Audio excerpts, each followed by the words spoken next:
కంటికి కొనుక్కు కరువైతే తనువు తల్లడిల్లిపోతుంది, మనసు కకావికలం అవుతుంది. ఫలితంగా ఒళ్లంతా తెలియని బడలిక ఆవహిస్తుంది.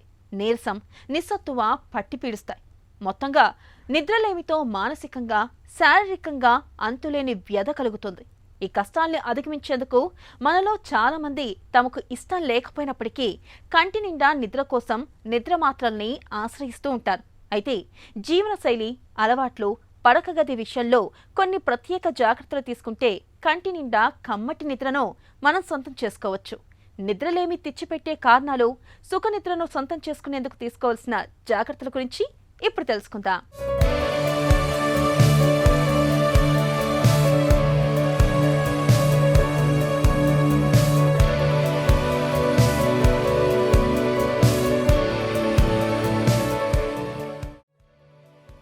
నిద్ర అన్నది మనిషికి అతి ముఖ్యమైన జీవ ప్రక్రియ.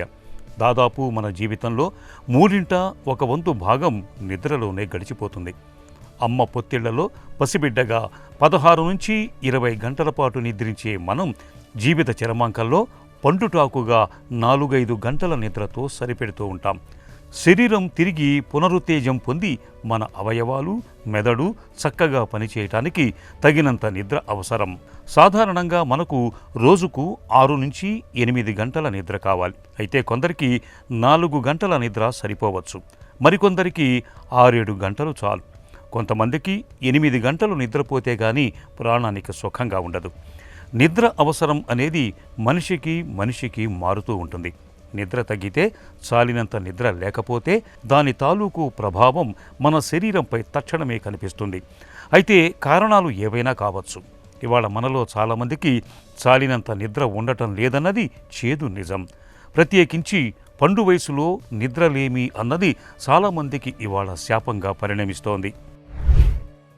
ఈ నిద్ర పట్టకపోవడం అనే దానిలో 2 కాంపోనెంట్స్ ఉంటాయి. ఒకటి, అసలు వాళ్ళకి నిద్ర ఇనిషియేట్ అవ్వకపోవడం, అసలు నిద్ర అనేది రాకపోవడం. సెకండ్ థింగ్ ఏంటంటే, ఒకవేళ పడుకున్నా కూడా ఒక 2-3 అవర్స్ పడుకున్న తర్వాత మళ్ళీ మిడ్-నైట్, మళ్ళీ నైట్ 2కో 3కో లేవటం, లేచిన తర్వాత ఇంకా మళ్ళీ నిద్ర పట్టకపోవడం, అంటే కంటిన్యూస్ స్లీప్ ఉండకపోవడం.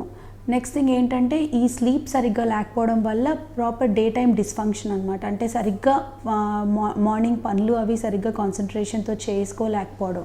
సో ఈ 3 కాంపోనెంట్స్ ఉన్నప్పుడు దీన్ని నిద్ర పట్టకపోవడం ఆర్ ఇన్సామ్నియా అంటాము.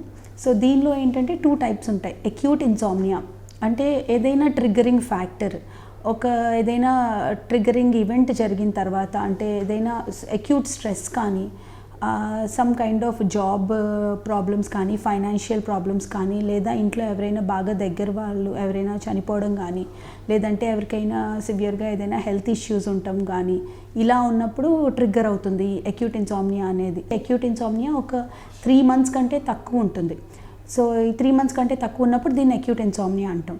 నెక్స్ట్ సెకండ్ టైప్ వచ్చేటప్పటికి క్రానిక్ ఇన్సామ్నియా. ఇదేంటంటే 3 months కంటే ఎక్కువ డ్యూరేషన్లో ఉంటుంది. నెక్స్ట్ ఇది క్రానిక్గా, అంటే చాలా కాలంగా, చాలామంది కామన్గా చెప్పేది ఏంటంటే చాలా ఇయర్స్గా నిద్ర పట్టట్లేదు అన్నట్టుగా చెప్తారు. సెకండ్ థింగ్ వచ్చేటప్పటికి అక్యూట్ ఇన్సామ్నియా కూడా చాలాసార్లు క్రానిక్ ఇన్సామ్నియాగా కన్వర్ట్ అయిపోతుంది. అంటే అది తగ్గదనమాట. తగ్గకుండా ఇంకా కంటిన్యూస్గా చాలా ఇయర్స్ తరబడి సరిగ్గా నిద్ర పట్టకపోవడం, ఇలాంటి ప్రాబ్లమ్స్ వస్తాయి. సో ఇది కామన్గా ప్రెజెంట్ అవుతున్న మెడికల్ ప్రాబ్లం. నిద్ర అనేది మనందరిలోనూ ఒకే రకంగా ఉండదు. నిద్ర అవసరం వ్యక్తికి మారొచ్చు. అలాగే ప్రతిరోజు ఒకే విధంగా నిద్ర పట్టాలని లేదు.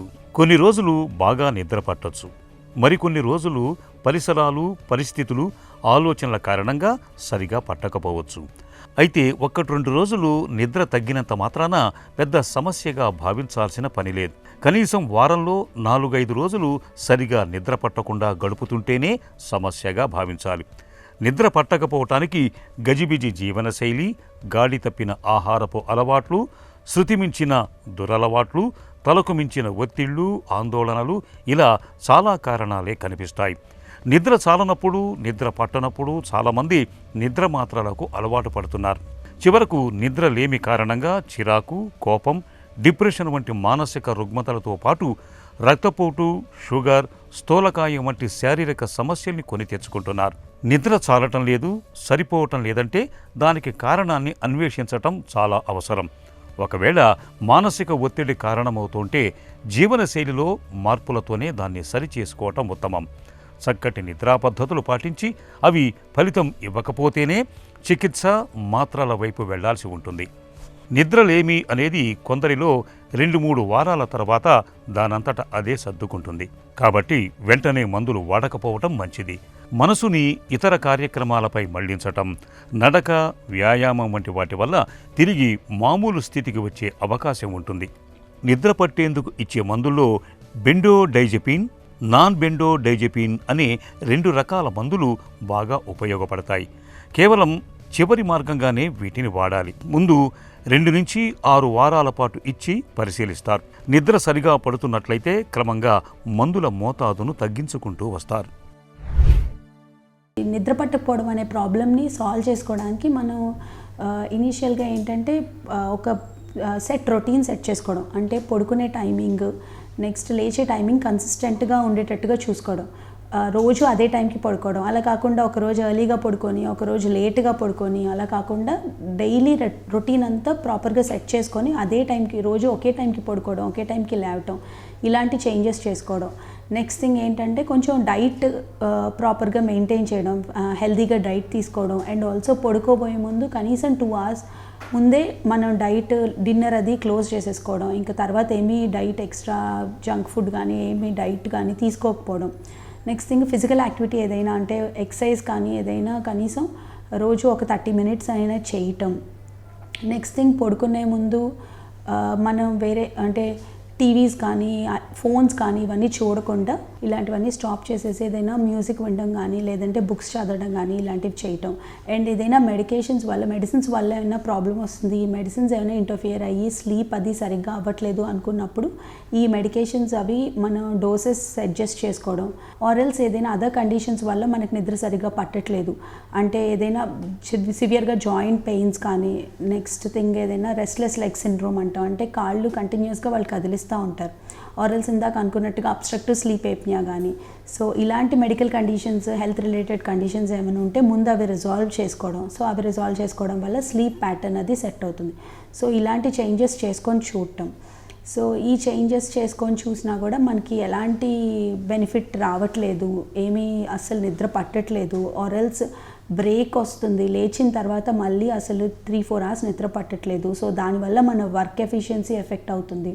నెక్స్ట్ మార్నింగ్ అటెన్షన్ స్పాన్ అది అంటే కాన్సన్ట్రేట్ చేయలేకపోతున్నాము, ఇరిటబిలిటీ ఇవన్నీ ఉంటున్నాయి అన్న స్టేజ్కి వచ్చినప్పుడు మాత్రం కంపల్సరీ మెడికేషన్ స్టార్ట్ చేస్తాం. సో అలాంటప్పుడు ఇనీషియల్గా మెలటోనిన్ అనే హార్మోన్ ట్రై చేసి చూస్తాం. మెలటోనిన్ ట్రై చేసినా కూడా కొంతమందికి బాగానే సెట్ అవుతుంది. ఈ చేంజెస్ వల్ల ఈ మెలటోనిన్ హార్మోన్స్ మెడికేషన్స్ వల్ల కొంతగా ఇంప్రూవ్ అవుతుంది. బట్ ఇది కూడా ఇంప్రూవ్మెంట్ లేనప్పుడు మాత్రం నెక్స్ట్ లెవెల్ ఆఫ్ డ్రగ్స్కి వెళ్ళాల్సి వస్తుంది. దానిలో వచ్చేటప్పటికి డ్యూయల్ ఒరెక్సిన్ రిసెప్టార్ యాగనిస్ట్లో లైక్ లెంబోరెక్సెంట్ ఇలాంటి డ్రగ్స్ ఉంటాయి. కొన్ని drugs like non benzodiazepine receptor agonist like zolpidem ఇలాంటివి ఉంటాయి. Next stage benzodiazepine receptor agonist ఉంటాయి. సో ఇలా మెడికేషన్స్కి వెళ్ళాల్సి వస్తుంది. కంటి నిండా కమ్మగా నిద్ర పట్టేందుకు జీవనశైలి, అలవాట్ల విషయంలో కొన్ని ప్రత్యేక జాగ్రత్తలు తీసుకోవాలి. రోజు ఒకే సమయానికి పడుకోవాలి. రోజు పడక మీదకి చేరటానికి ముందు పుస్తకం చదవటం, సంగీతం వినటం వంటివి చేస్తే శరీరం త్వరగా నిద్రకు సన్నద్ధమవుతుంది. కడుపు నిండుగా తిన్నప్పుడు, ఆకలిగా ఉన్నప్పుడు వెంటనే నిద్రకు ఉపక్రమించకూడదు. రాత్రిపూట నిద్రపోవటానికి ముందుగా కాఫీ, టీలు, పొగ, మద్యం వంటి వాటికి దూరంగా ఉండాలి. పడక గది చల్లగా, ప్రశాంతంగా ఉండేలా చూసుకోవాలి. ఎక్కువ వెలుగునిచ్చే లైట్లు ఆర్పేయాలి. పగటిపూట ఎక్కువసేపు నిద్రపోతే రాత్రిళ్ళు నిద్ర పట్టడం కష్టం. ఒకవేళ పగటిపూట కునుకు తీసినా 10 నుంచి 30 నిమిషాల కన్నా ఎక్కువసేపు పడుకోకూడదు. రోజు క్రమం తప్పకుండా వ్యాయామం చేస్తే త్వరగా నిద్ర పట్టడానికే కాదు, గాఢ నిద్రకు దోహదం చేస్తుంది. అయితే కాసేపట్లో నిద్రపోతామనగా వ్యాయామం చేయకూడదు. మానసిక ఒత్తిడి నిద్రకు భంగం కలిగిస్తుంది. ఇలా అన్ని రకాలుగా తగిన జాగ్రత్తలు తీసుకుంటే నిద్ర రాకపోవటం అనే సమస్యే ఉండదు.